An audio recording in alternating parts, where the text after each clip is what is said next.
Hello friends, welcome back to my channel. আজ আমি তোমাদের সাথে শেয়ার করব ব্রেড মালাই রোলের রেসিপি। তো ব্রেড রোল বানানোর জন্য সবার প্রথমে আমি এখানে দেখো স্লাইস পাউরুটি নিয়ে নিয়েছি। তো সবার প্রথমে প্রতিটা পাউরুটিরই সাইডের এই অংশগুলোকে কেটে বাদ দিয়ে দেব।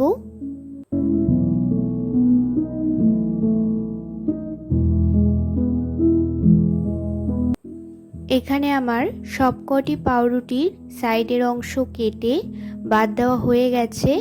এবার এগুলোকে কিন্তু আমরা ফেলে দেব না, এগুলো তোমরা গ্রাইন্ডারে গুঁড়ো করে ব্রেড ক্রাম্ব করে নিতে পারো, আর সেটা তোমরা অন্য যে কোনো রেসিপিতে ব্যবহার করতে পারো।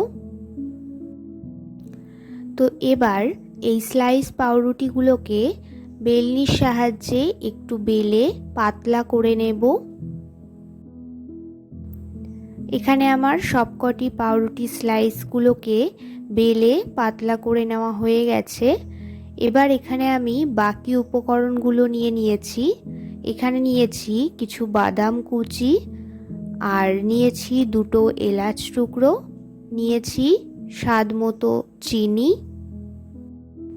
আর নিয়েছি কিছু কিশমিশ কুচি, আর এখানে আমি 500 ml এর মতো লিকুইড প্যাকেটের দুধটা ব্যবহার করেছি।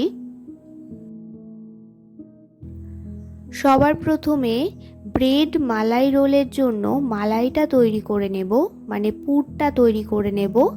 তার জন্য দেখো এখানে আমি গ্যাসে একটি পাত্রে 500 ml এর থেকে প্রায় 200 ml মতো দুধ এখানে দিয়ে দিয়েছি। তো দুধটা বেশ ভালোভাবে কিছুক্ষণ ফুটে ঘন হয়ে আসলে এর মধ্যে আমি প্রায় 3 থেকে 4 চামচের মতো গুঁড়ো আমুল দুধ দিয়ে দেব। আমুল দুধটা দিয়ে দুধের সাথে হালকা করে একটু মিশিয়ে দেব। এটা পুরো মেশানোর দরকার নেই, একটু দানা দানা ভাব থাকবে। আর এর মধ্যে এবার দিয়ে দেব অল্প বাদাম কুচি, আর দিয়ে দেব কিশমিশ কুচি। ভালোভাবে একটু নাড়াচাড়া করে এর মধ্যে স্বাদ মতো দিয়ে দেব চিনি। আমি এখানে কোনো রকম খোয়া ক্ষীর ব্যবহার করিনি। এই আমুল দুধটা দিয়ে আমি যেভাবে তোমাদের ভিডিওতে দেখাচ্ছি, তোমরাও এইভাবে খুব সহজেই মালাইটা তৈরি করে ফেলতে পারবে। আর এটা পাউরুটির মধ্যে দিলে খুব ভালো লাগবে। তোমাদের এক্সট্রা করে খোয়া ক্ষীর বা মাওয়া তৈরি করার দরকার নেই। চিনিটা ভালোভাবে গলে গেলে আর একটু ঘন হয়ে আসলে এই পুরটাকে নামিয়ে নেব, আর ওই পাত্রের মধ্যেই বাকি লিকুইড দুধটা দিয়ে দেব আর ভালোভাবে ফুটিয়ে নেব। এর মধ্যে দিয়ে দিলাম 2 টুকরো এলাচ। তোমরা কিন্তু এখানে এলাচের গুঁড়োটাও ব্যবহার করতে পারো। এবার দিয়ে দিচ্ছি স্বাদ মতো চিনি। মিষ্টিটা তোমরা তোমাদের পছন্দ মতো ব্যবহার করবে। সবশেষে দিয়ে দিলাম বাকি বাদাম কুচিটা। তোমরা এখানে কাঠবাদাম, চিনেবাদাম, কাজু বাদাম, পেস্তা যে কোনো তোমাদের পছন্দ মতো ব্যবহার করতে পারো। এখানে দুধটা দেখো ভালোভাবে ঘন হয়ে এসছে, আর দুধটা যখন তোমরা একটু নেড়ে দেবে তখন সাইডের এই সর পড়ে যাওয়া অংশগুলো একটু নিয়ে দুধের সাথে মিশিয়ে দেবে। সেটা একটু রাবড়ির মতো খেতে লাগবে, আর এই মালাইয়ের দুধটা আরও ভালো লাগবে। তো দুধটা ভালো ঘন হয়ে আসলে এটা নামিয়ে নিয়েছি। এবার পাউরুটিগুলোর মধ্যে আগে থেকে তৈরি করে রাখা এই মালাইটা দিয়ে দেব। অল্প অল্প করে এই মালাইটা এর মধ্যে দিয়ে দিচ্ছি। এবার ভালোভাবে পাউরুটিগুলোকে রোল করে নেব।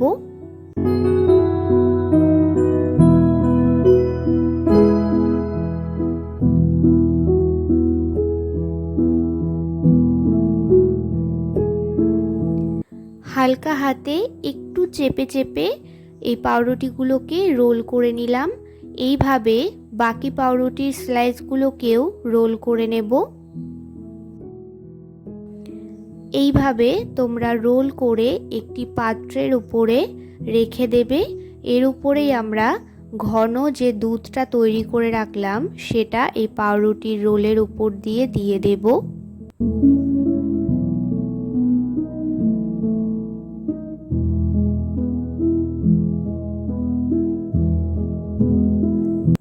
এখানে আমার সবকটি রোল তৈরি করা হয়ে গেছে। এবার এর উপর দিয়ে ঘন দুধটা দিয়ে দেব।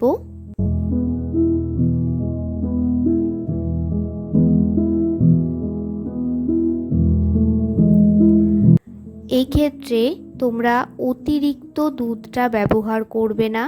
দুধটা মোটামুটি কিছুটা ঘন করে নেবে, আর যতটা প্রয়োজন ততটাই দেবে, নয়তো পাউরুটিটা অনেকটা বেশি সফট হয়ে যাবে, পরে খেতে ভালো লাগবে না। তো পাউরুটি তৈরি করা রোলের উপরে দুধটা ভালোভাবে দিয়ে দিয়েছি। এবার আমি উপর থেকে সাজিয়ে দেওয়ার জন্য একটি করে কিশমিশ দিয়ে দিচ্ছি। তোমরা তোমাদের পছন্দ মতো বাদাম, কিশমিশ যে কোনো কিছু দিয়ে উপরে সাজিয়ে সার্ভ করতে পারবে। এখানে আমাদের ব্রেড মালাই রোলটা একদম তৈরি হয়ে গেল। এটা তোমরা বেশ কিছুক্ষণ ফ্রিজে রেখে একটু ঠান্ডা করে তারপরে সার্ভ করতে পারো, সেটা খেতে আরও অনেক বেশি ভালো লাগবে। তো আমার এই ব্রেড মালাই রোলের রেসিপিটি তোমাদের কেমন লাগলো আমাকে অবশ্যই কমেন্টে জানিও। যদি ভালো লেগে থাকে তাহলে একটি লাইক করে দিও। আমার চ্যানেলে নতুন হয়ে থাকলে চ্যানেলটি সাবস্ক্রাইব করে পাশে থেকো। দেখা হচ্ছে নতুন ভিডিওতে।